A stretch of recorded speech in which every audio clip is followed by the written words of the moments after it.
And welcome back, everybody, to the Podcaster Nation. That's right, I said welcome back because I know you were just listening to our stuff and you loved it so much that you came back for more. I don't blame you. That was a fantastic decision on your part because we have a lot more for you. Now, why do we have a lot more for you? Well, it's because this is the podcast that's about podcasters, it's for podcasters, and it's done by podcasters. And I bet you cracked the code already. My guest today is a podcaster. Whew, man, you are sharp. Way to go. Folks, this is the place that we come together to raise each other up. And this is the place where the rising tide raises all ships. We're a podcaster community. That's what we're about. Everyone is welcome here. And I love you all for listening. So as we get rolling, let's get sailing with our guest today. He is a music education public school teacher, former U.S. Marine, host of The Problem With dot dot dot podcast. Please welcome Luis Ewing. Luis, how you doing Hey, today? I'm doing great. I'm doing great. Thank you for having me. Also, the dot dot dot is very important, you know. I It is is actually. yeah, I the amount of times I've researched my podcast and people have the same thing and I'm like, okay, well, dot dot dot. Remember that, guys. It's important. That's right. I was looking it up on Spotify, and there was a bunch of titles that were similar. As soon as I Mhm. hit the first dot, everything like half of it went away. By the Mhm. second dot, you were the top of the list. I Oh, was like, it's amazing to be the first one once in a while, you know? yeah, it was perfect. So, very important stuff. We've got a whole bunch of cool stuff to talk about today. And before we get into that, though, let me just kind of say, hey, Luis, go ahead and introduce yourself to our listeners. Tell everybody who you are, what you're about, and what brings you here today. Well, first of all, my name is Luis. I'm obviously, as we mentioned, the host of the podcast, The Problem With. So, a little bit about myself. I'm currently a music educator at a public school in Oklahoma. This is going to be my fifth year teaching uh, in a public school system, but officially, I've probably been teaching for over 8 years, if I say that, because Wow. obviously, when you're at college, you help other educators, you do private lessons and all that. Uh, I am a University of Oklahoma grad, so Boomer Sooner, if anybody listening. And before that, I was a obviously a U.S. Marine Corps veteran and proudly served for 4 years. And then during my time, I wasn't in the band in the Marine Corps. People assumed that I was not in the band. I auditioned for the band for three, four times, but what happened is not because of talent. It's because at that time, if anybody does understand how the military is, they work on quotas. So if there's one specific job that you want, but no one's leaving the Marine Corps, then you're not going to get that job, no matter how much. So I signed a dotted line. I said, never mind, I'm still going. I did my time. I was a legal person, which a lot of people will say is like, well, you weren't infantry, but you still serve. You just still did. I did some stuff. And before that, actually, I was uh, I'm actually an immigrant from Colombia, so a lot. If you hear a little bit of my accent, everything, I moved to the States in 2006. My dad is American. He was born in Kansas and he moved to Colombia and met my mom there. And I was born after that. So, so I lived there for 12 years. And then my dad said, I want to go back home. So we moved here and I said I did my time like I'm in prison. Um, I went to school. I enjoyed it. I loved it. Transitioning was tough. If anybody comes from immigrant communities, they understand how tough it is leaving everything behind and trying to create new culture pretty much. But I graduated high school. I was happy, got my education, did my service, and now I'm doing what I love to do. I mean, that's great. That's a great story. If you don't mind me asking, the I've met several men and women who have had to transition from other countries, and a lot of the ease of their transition was whether or not they were kind of versed in the language before they came over. With your father being an American, had you started learning English prior to that, or did you have to learn it cold when you came over? No, so what was lucky about me? Well, besides my dad really didn't teach me English. That's the funny part that I try to tell. In Colombia, every school that I went to, English was a core class that you had to learn. Oh, wow. That Okay, I was didn't realize that. yeah, it's like I think I started English lessons, well, not like lessons, but like they teach you English stuff since kindergarten. Like I knew how to do say the colors when I was 4 years old in English, and then you progress like that. And a lot of schools in Colombia, they actually make you take a test at the end before you graduate our version of high school, if you were well versed in English or not. And based on how well versed you are, it can help you get more job or college opportunities. No kidding. So All it right. was intense. The last school I went to before we moved to the US, we had three teachers, just English. It was reading, writing, speaking, Wow. 1 hour every day, almost 3 times a week. Wow. It was, Had no idea. Yeah. I'm glad yeah. I asked So that question. yeah, so transitioning for me, the English part, it was a little bit easier on that sense. So for Wow. me, it was easier to understand. All I had to do was be able to be more fluent in the language and the reading and the idioms and all that. Because the way we learn was kind of like the British way. So what I mean by that, it's like I still spelled out color with the U. Oh, really? Okay. Yeah, yeah. Interesting. It's just how it was over there because that was the official way of saying it, Wow. or like the elegant way. Sure. So, but then you move here, you're like, oh, we don't use that here. So Great. you had to change some of what you learned a little Exactly. bit. hmm What in terms of transitioning over from, from being an immigrant from another country, what was the toughest part for you that you ran into? I think it for me is that I live in Bogota, which is the capital of Colombia. It was a big city. So imagine New York City in that Mhm. sense, Wow. just 15,000 feet. Oh, hey, I don't even remember it was above sea level. Lots of things going on here and there. Then we moved to Hutchinson, Kansas, which is a small town of about 50,000 people, so mid-sized town. So going from that, from a big city where you can do anything you wanted to a small town where, you know, stuff maybe could happen, it was rough. And especially there was no other Colombians there per se. Hmm. There was more like Mexican or Guatemalan maybe. And so our cultures didn't really mesh as much. And then we have obviously your white people there, which bless their hearts, they don't understand what the transition is. Um, I feel they don't understand how it is tough to go from one place to another. If a kid from Kansas cries when they have to move from Colorado, imagine going to another country. So I try. So that the first thing was transition culturally and not having someone really out there that understood. It was very isolation. There was a lot of isolation going on. Hmm. Um, so that was the big thing. It's like I think a lot of immigrants when they move, some of them do feel very isolated like I did.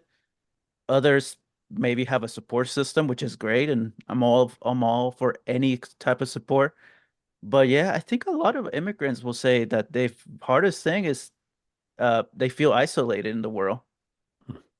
And Wow. that's fair. It's a fair statement because that is tough. Sure. I mean, I bet many Americans when they go to a different place, but on their own, they might feel the same way. That's how we feel. Sure. I can only imagine. I mean, if I went to a different country, and I had to live there, I would imagine that unless I had other Americans there with me, Mhm. I would probably feel very, very alone. I think Yeah, and isolated. Yeah, you perfect know, word. I think the advantage I always say this, but I think the advantage a lot of Americans do when they go transition to another country is not so much the language part, but is because the other people in other countries know English is enough to have a conversation and help you.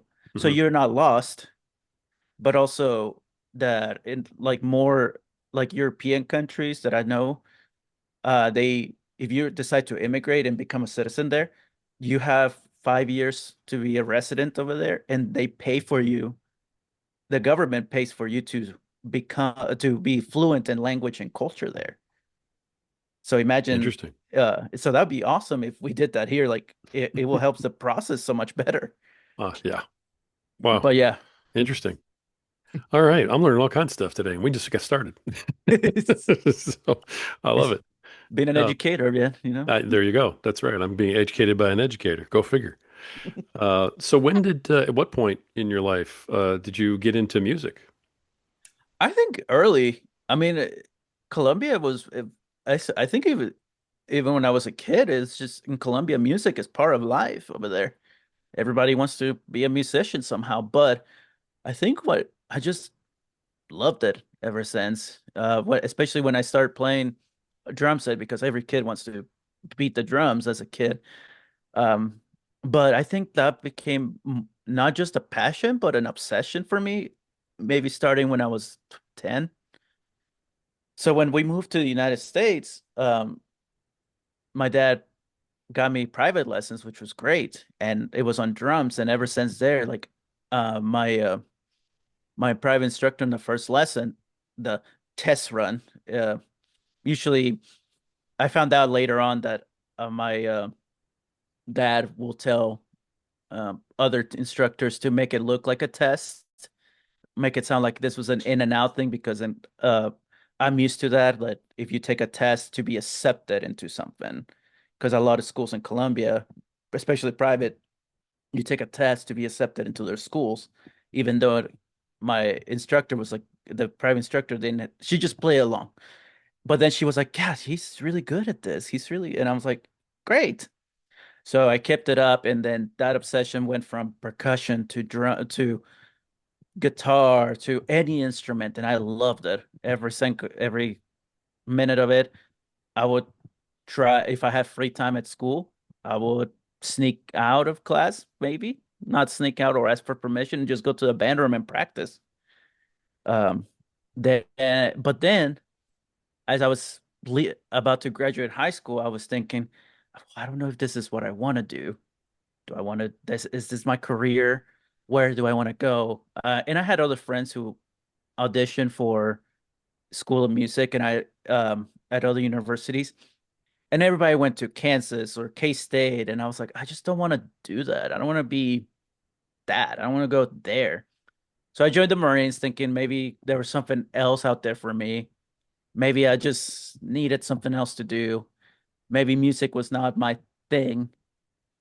Then I found out no, I was music was would have been the whole thing. So I don't know. It's tough. I think it was just always there. I think music was always there. My dad loved music. My mom loves music. I think they always play music somehow, not themselves, which is on the radio. And I will get lost listening to any type of music, you know? Hmm. So that's what, so I love anything. So when my kids ask me when I play music in my office, they're like, well, we didn't know you listened to that. I was like, come on, guys. I'm a band director. Of course I listen to this. It's like, so That's yeah, I don't great. know. It's tough because music, it just has something in your brain. I suck at chemistry, but somehow music theory makes sense. That's great. So you don't, I guess I work with a lot of veterans, and I haven't heard um, someone go from music Hmm. into the Marines. And so to me, that was just there's lots of paths into, the services, of course. Hmm. But so you're into music, you're thinking about that, you're not sure if you want to make that your career or not yet.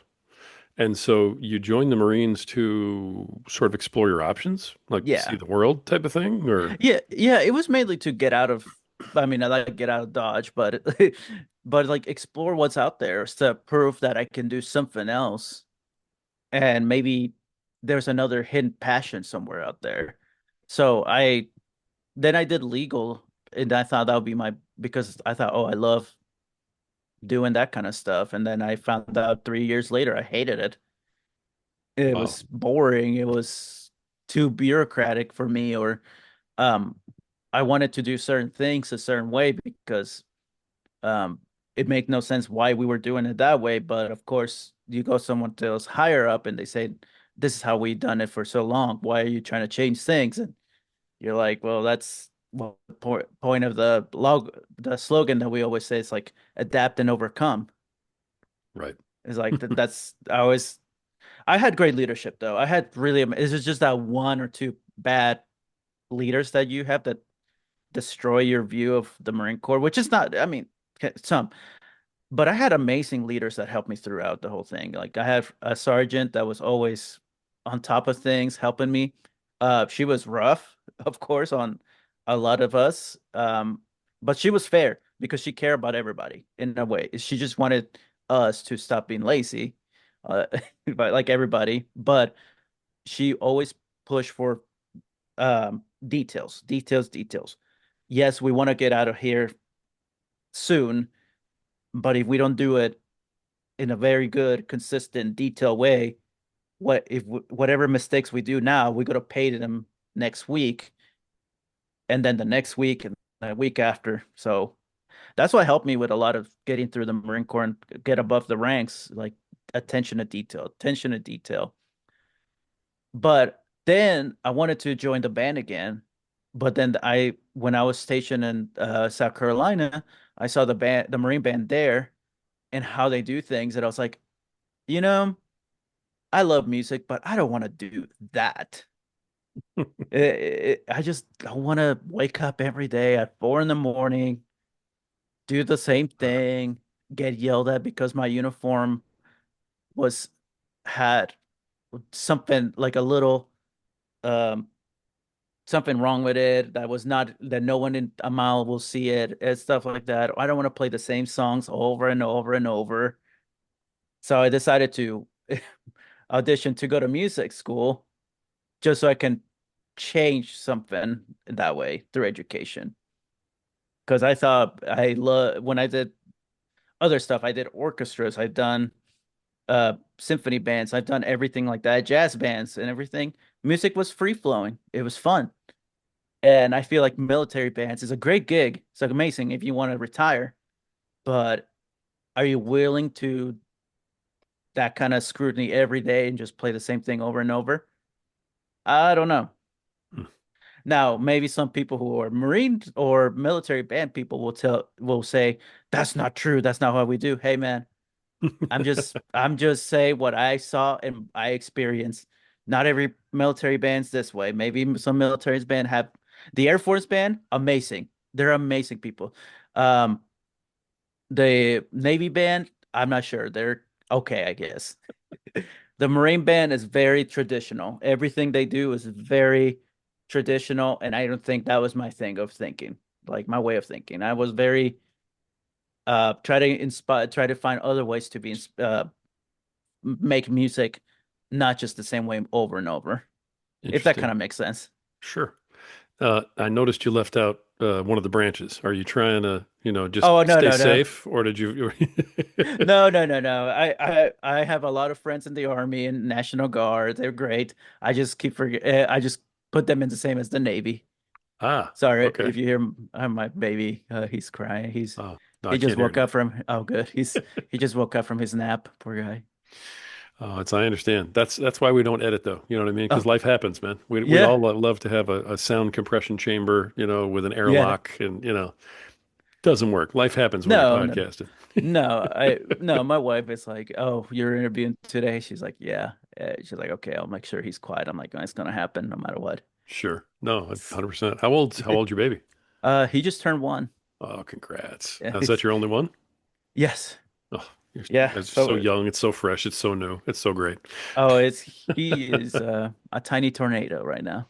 Ah, yeah, that's awesome though. One. I'm an empty nester. All three of mine are grown, and they're 32, 24, and 21. So Wow. I can barely remember one, but it's great. The I'm waiting for the grandkids now. oh wow. Are they all boys or a mix? My oldest is a daughter.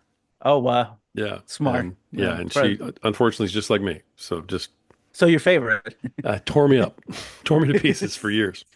So my boys came after that, and they were both real easy compared to my Oh daughter. wow. Oh yeah, I think like my kid so far with my son, it's like he's something. He doesn't stand still at all. We had a birthday party and a lot of my wife's friends came by with their kids and the toddlers had energy, but they were and like not like him. He had to be moving everywhere. And That's there was great. another baby that was a month younger, and he was just sitting still, nothing. I was like, I told my wife, like, when was the last time he sat down?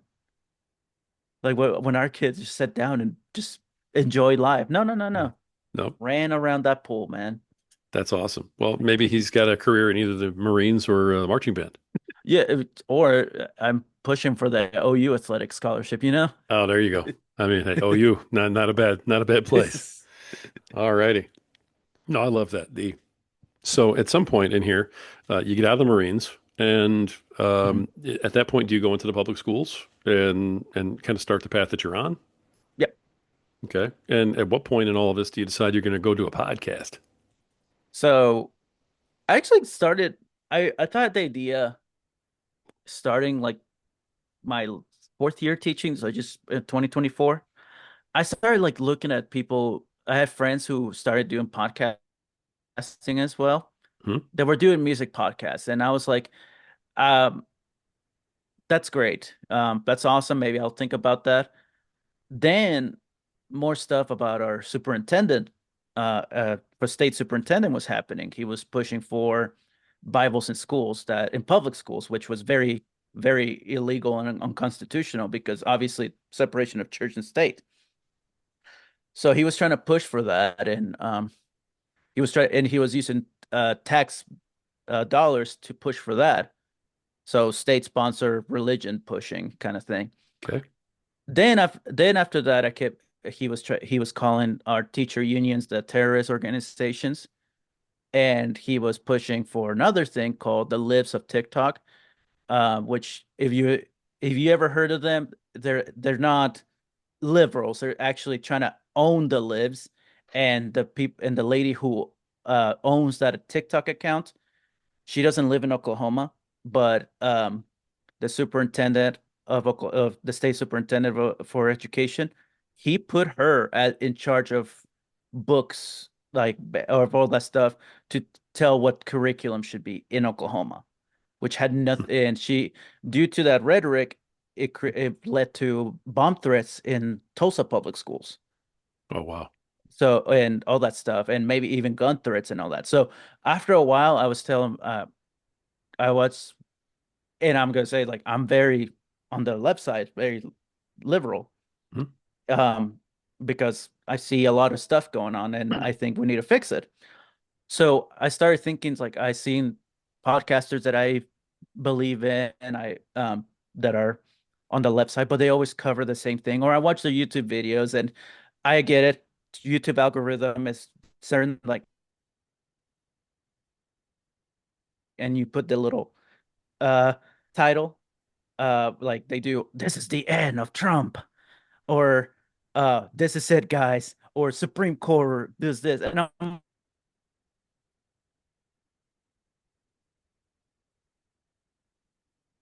like,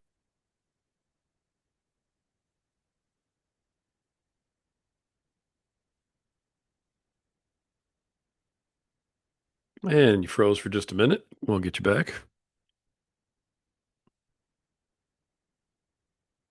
All right. We'll get him back. Here we go. so they have like stuff that say about like the Supreme Court passes this law that it would destroy Trump and all that, and then you go into it, you're like, oh, it's it's just a theory. It's not really anything going on. So you're like, what are we doing? And so I decided to start saying, okay, I need to, as an educator, there's not a lot of voices out there that want to push for what's going on in certain education sometimes. And I always like to teach the real, how to find sources and all that. So I told my wife, I said, I think I need to do something. I need to start doing, like, my original plan was going to be a YouTube channel talking about No Child Left Behind and how the standardized testing has destroyed the United States education system. So that led to what we call now the problem with, because and how they had come up with that name was kind of like simple. It's like, what is the problem with education right now? And then I thought about it and I said, well, what is the problem with uh this idea of, like, one of my episodes was like with the problem with the welfare queen myth and stuff like that. Because you hear about that and you're like, what is that? So it went into a rabbit hole of ideas. And so I stuck with that and I said, and my main point is that I want people to learn that maybe a lot of things that we believe here in the United States are not true. It's kind of like spreading education and critical thinking. And it's kind of like what we're trying to think in schools, that we're not trying to push for an agenda per se, even though in my podcast, obviously I have my views. However, um, if I was teaching certain history, I would be teaching the whole picture of what it really is, or um, teach put a voice to the teachers who are afraid to speak, because our superintendent of education, I'll say his name is Ryan Walters. Um, I'm not. Guess what? What's he gonna do? I mean, he is a very petty person.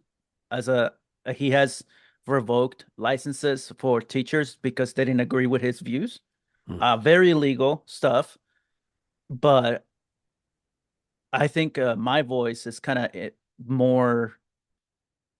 Um, I can use my voice better, because what happens when you to try to attack a legal immigrant who's a citizen who served the country honorably for 4 years and got an education? And then it's been teacher of the year and done everything great for the community, and then you try to revoke his license because he doesn't agree with you. Yeah. So I'm trying to push that idea out there, and also because what I've seen in current education system, it's horrendous what's going on in schools. And it's not is we don't have no funding, we have no uh qualified teachers coming in. I love the people who try to teach and try to take that, but we have no qualified teachers coming in. Hmm. And what I use is to say that it's not just one thing that's leading to another. It's a pattern. It's a pattern of things, of greed, of why we have to do this, and all leads up to private corporations taking over something that should be public. So that's kind of what became a voice for, kind of like I say, the voice of the voiceless. Hmm. No, I mean your advocacy is admirable, and I've listened to your podcast, and you definitely have your set of beliefs, and you believe in what you believe in, and I'm impressed with that because not everybody can do a podcast and put themselves out like that. Yeah. So I'm curious about a couple things. I don't normally get to talk to people who have politically based and charged podcasts like that. Mhm. Um, I would guess, and of course I don't have one of those, so I would guess that you would get, probably a lot of support from people who, agree with you, but also a lot of, hate, for lack of a better word, from folks who don't. Have you experienced that since you've been doing the podcast? Oh, the support is amazing. I have friends who I never thought they would listen to my podcast. Sometimes your best friends are not the ones listening, Right. but they want to listen to it, and they're like, "Man, what you say is what I'm experiencing." And I was like, "That's great, man." But the hate part, yes, that is. I have received a lot. When I say a lot, like maybe 10 hate messages from people. A lot of them are trolls.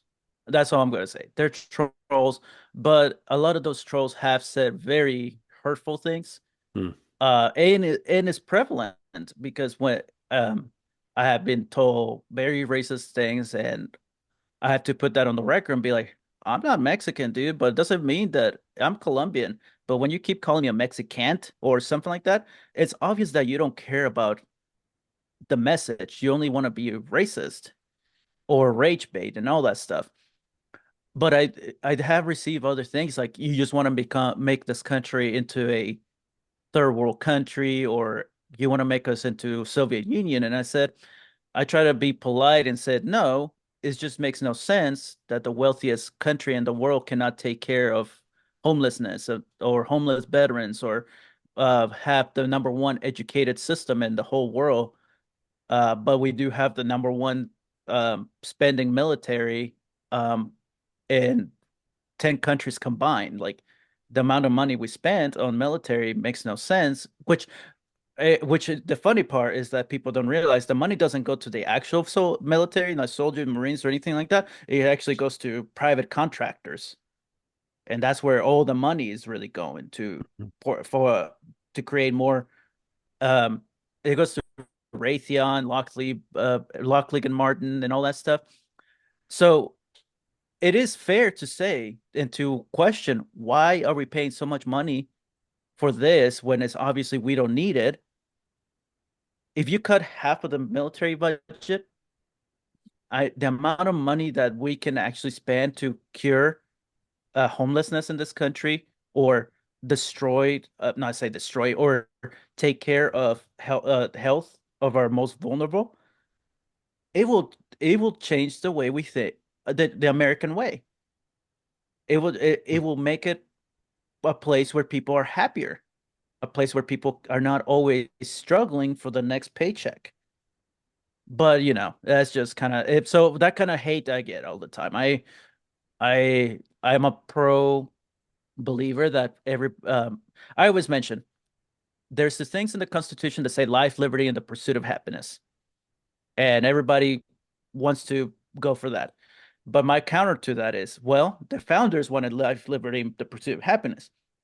Well, I cannot live if I'm bedridden, uh, to a disease or virus or anything that I can't control, and I can't pay for it because insurance or whatever that is. So I don't have any liberty because I'm chained to a job that I don't want to do because I have to have health insurance or some kind of benefit. So you'd lose a lot of the not progressive thinking, but a lot of more progressive intellectual thinking, like inventions and stuff. But because you're stuck to that job, you're stuck to that. We were called the progressive nation back in the 60s, where we wanted to go to the moon because the government invested in that. What happened later? We got greedy again, over and over. And then the pursuit of happiness. Well, I can't be happy. My kids cannot be happy, as my kid cannot be happy because I'm stuck in one location, or I'm stuck to something. And I'm telling my kid, if you work hard, you become whatever you want. When in reality, you need to have a job, because health insurance is expensive. If you don't have health insurance, just the ambulance ride will cost you an arm and a leg. And I've seen that firsthand. Both of my parents passed away due to cancer. And when I see in the medical bills were not fun, even they were Medicare, Medicaid, insurance, all that stuff, Yeah. and they still owe money. I mean, I don't owe it, but it was ridiculous. But also the education part. I see kids who are hungry all the time coming to school, and we tell them to try to be good, of like try to teach them all these things, or pushing for standardized testing, which is the stupidest thing that America has created. I say America, like the United States has done, which was grade a student or a school based on a test that has been scientifically, not scientifically, but research that is actually very biased on who's taking the test. And the other part is that I'm very advocate of getting rid of that the money, that property tax needs to be not just for a certain district, but needs to be reimbursed throughout the state. Because a lot of the property tax goes to the schools. But well, and why is that? Is because in a city, when we consider cities, urban education, what's the first thing people think about urban education? Most of the time is poor, minorities, underfunded, oversized. I mean, I can keep going with this. Sure. No, I understand. So, but why? Technically, a city has more people, so technically, you should have more property money going into it. Well, here's where it gets funny. Uh, in Oklahoma City alone, 41% of people who live in Oklahoma City are people who rent. So that's a high number already. Already half of the population rent. The people who pay property taxes are the people who own the property. Yes, the money goes back to the city. However, a lot of these companies or renters will try to get a loophole of tax money to almost pay nothing on property taxes. So they lose, so the city already loses property tax money that could go to the schools or the roads and all that. While the people who own those businesses or those places, those properties, they live in a nice suburban area. They pay their property taxes, and those schools are beautiful. I mean, and I'm not against the that's what a good funded school looks like. But there has to be a control of what's going on here. Sure. Yeah, it's a lot of going on. And politically, I think in Oklahoma, 49th in education, which is just we're pushing for that 50 right now, apparently. It's like we want to say we're number one. And the problem is I say is they say the problem with Yeah, the problem with. with That's right. Let's stay on brand um now. the the problem is that we have politicians. Of course, this is everybody will say something. We have state politicians and politicians who are pushing for voucher and private school, or what they call it, parental rights. Um, the argument, if I was just seeing it on face value, yeah, I want my kid to go to a good school. Makes sense. But the other thing that they're doing is they're defunding the schools, but like defunding the public schools, and giving money, voucher money to parents to say, take your kid to this charter or private school. And Mhm. then because those private schools are really well, allegedly, the public schools are going down, and then the politicians in the state are saying, see, public schools are failing. This is why we need to do private voucher schools. So it's a con is what it is. They don't care. They always push for parental rights or uh parents' choice, which it turns into a battle. Then they have pushed for the anti-CRT thing, which is, oh my God. The the CRT thing, DEI, is the most ridiculous thing I have seen in my life. Sadly, people believe it, and I'm trying to say I have parent teachers conference of people who complained to me about I had a sign, just a small sign about this big, not even in the corner of my room, that said everyone's welcome here. Nothing. It was nothing. It was just say everyone's welcome here. Complaint from a parent who is allegedly uber Christian, saying that I was pushing for LGBTQ, blah blah blah, and all that stuff. So I had to put it down. That didn't make the news because I was like, I need a job. So, but the problem is that those parents have a lot of power, and the people who are the principals or the administrators are very religious, and they actually agree with what is going on, which is put in state tax, public tax money to private Christian schools, and they're Okay. okay with it. And they're getting fat and happy on money because I think the average salary of a superintendent in Oklahoma is like almost 180 to $200,000 a year, while the average salary for a head principal starting it's like about $120,000 a year, while the average salary for a teacher in Oklahoma starting salary is between 45 to $46,000 a year. So tell me where the problem is right here. Yeah, no, I understand.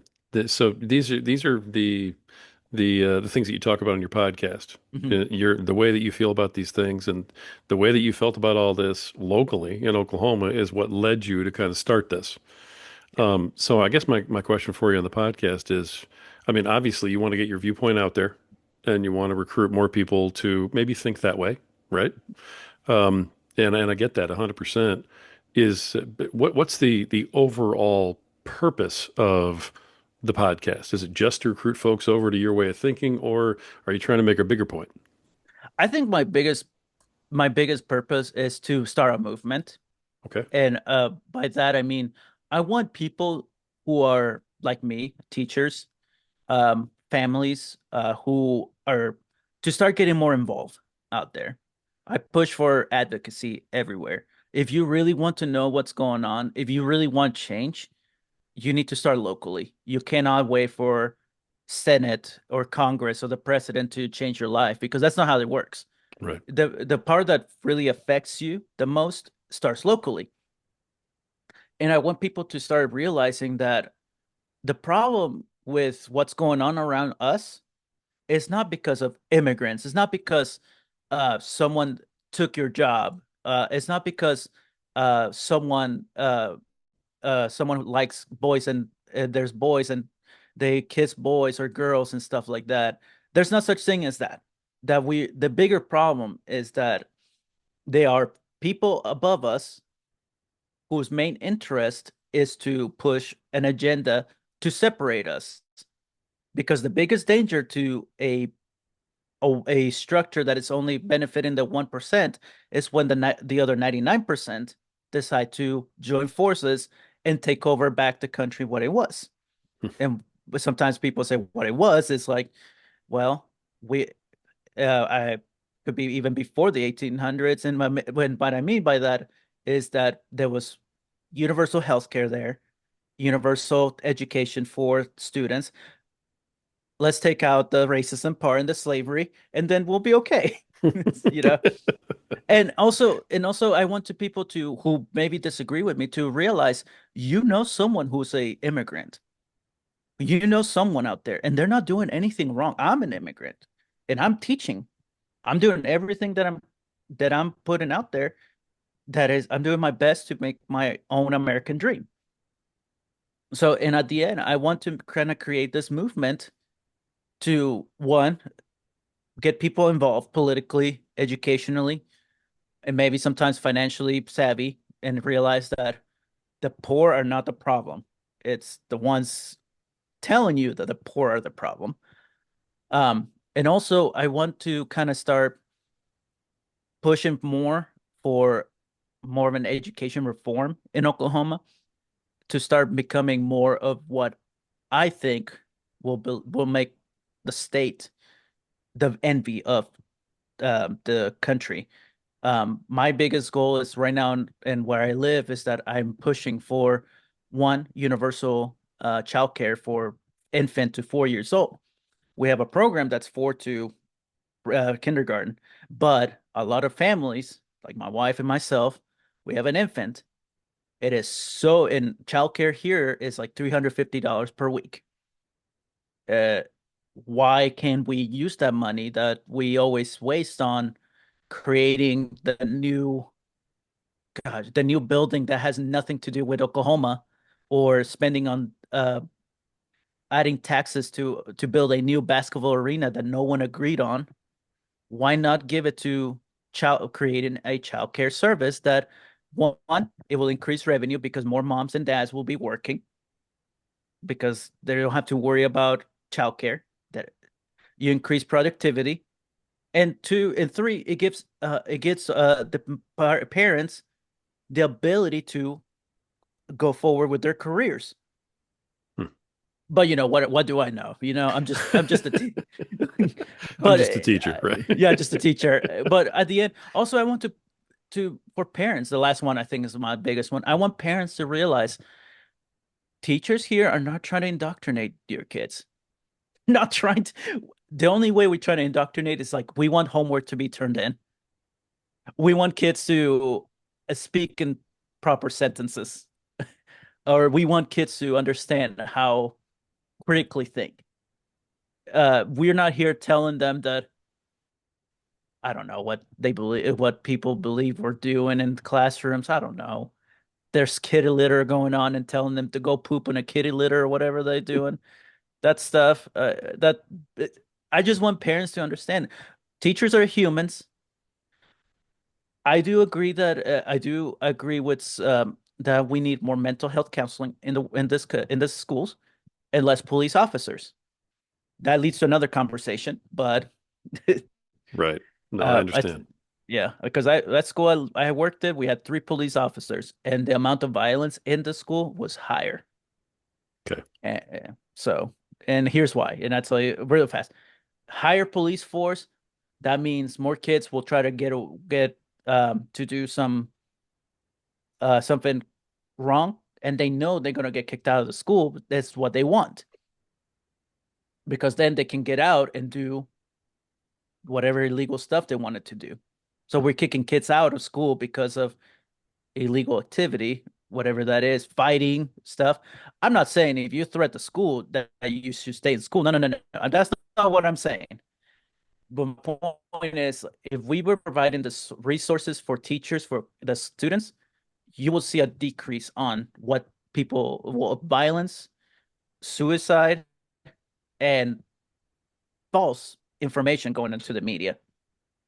Hmm. In other words, I just want people to be treating each other respectfully. All right. Well, no, listen, I admire you doing your podcast the way that you do it and being able to put yourself out there like that. No matter, I'm a big believer in the freedom of speech and in people um, doing exactly what you're doing. You don't have to agree with somebody to respect the fact that they're out there, saying this is what I believe in. Mhm. And presenting it to people and going, here's the facts and here's my backup for why. And I give you credit for that. In your show notes, you have a lot of sources cited. You My have a lot of goodness, different things. Yeah. So, the amount of sources I go through to make my episodes, it's I'm behind a little bit right now, but my next series it's gonna talk about how the trickle down economics has never worked out. So we're gonna start with that series coming up, and I think I've heard so many of the Reagan speeches by now. I think I have them memorized by now. well, like I said, you definitely have a lot of sources tagged in your show notes. So, Appreciate so it. well done. Um, just let me get my corny question in here, just in the in terms of time. The when it comes to doing your podcast itself, what is it that you love the most about doing your podcast? And what is it about doing your podcast that you just really and truly hate the most? What I hate, I'm gonna start with the hate part. Okay. There's two things I hate. The editing process, I hate it with a passion. It just takes so much of my time that it makes me angry. The second part that I hate is that whatever I believe whatever my theory is becomes correct by sources and everything. And it makes me angrier that the pattern was there 100 years ago and we haven't fixed it. But I think the part that Wow. I think I love is the part when it's not so much like what people agree with. It's just I like when people they reach out and they say, "Hey, man, like whatever your episode right there, like it opened my eyes on certain situations going on, and hey, this is happening here also in Missouri, or this is happening as well. Can you talk about that?" And I said, "Sure, I'll." Or or just people don't just realizing that there's someone out there in their corner. That's pretty much like someone actually believes in them, Yeah. and they're not alone in this fight in the United States. Love it. Love it. All right. As I appreciate everything you brought in here today, man. I really do. Appreciate it. I mean, I'm not trying to cut you off because I Oh mean no, I get you're making great points, but I mean, if you went over all the different things that you have an issue with in Oklahoma, I think we'd probably need a second or maybe a third episode. yeah. So I'm like, Oh, uh, let me just write it down just real right. quick. This But the so as we kind of bring this part of it to a close, I love what you're doing. Support you 100%. In appreciate. expressing your viewpoint like that, and in doing it well. And so as we kind of bring it together, what advice do you have for podcasters who are out there and they just simply haven't gotten to quite where you are yet? I would say my biggest. So I always say this to any podcast or even my students is always push for what you believe in, but also back it up. Mm, Don't be afraid. of what you believe in to an extent. Let me put that out there with caveat. It's like if it's endangering other people, we need to back up a little bit and realize that what you're doing is other wrong. But I think just go for it. I can't say, I mean, don't wait for anybody else to tell you to do it. Don't wait for your friends to tell you that it's a good idea. Just do it. If you really think that your message is necessary out there in the world, do it. Because that's what happened to me. I think I waited way too long for someone to tell me that what I was doing was good, which in reality, and I was waiting for the next person to do it for me. No, just do it. Nike style. Just go for it. Is just buy yourself a good microphone, get good at editing, take some lessons on how to edit on and start doing whatever you need to do. If you want to talk about sports, make sure you know what you're talking about. Don't just throw out there that uh Caleb Williams will be the next Hall of Famer, which A bear's dig on the way out, I'm really? just saying, just saying. That was cold. All right, I love it. I love it. I love it. And great advice. Yeah. Be true to who you are, believe in yourself, and believe in your beliefs, but back it up. Be willing to back it up. I like that. Yes. That's very good advice. All right. Thank you for being with us today. Host of the Problem with dot dot dot podcast, Luis Ewing. Luis, thank you so much for coming on. I Appreciate it. really appreciate your time, your honesty, your openness, and sharing your viewpoints and some great advice for everybody. So thank you. Thank you very much. Well, thank you so much. And anytime you want to hear more problems, I'm ready for it. All right. Excellent. Folks, this is the podcast that is about podcasters. It's for podcasters and it's done by podcasters. This is the place where the rising tide truly, truly, truly raises all ships. So keep sailing.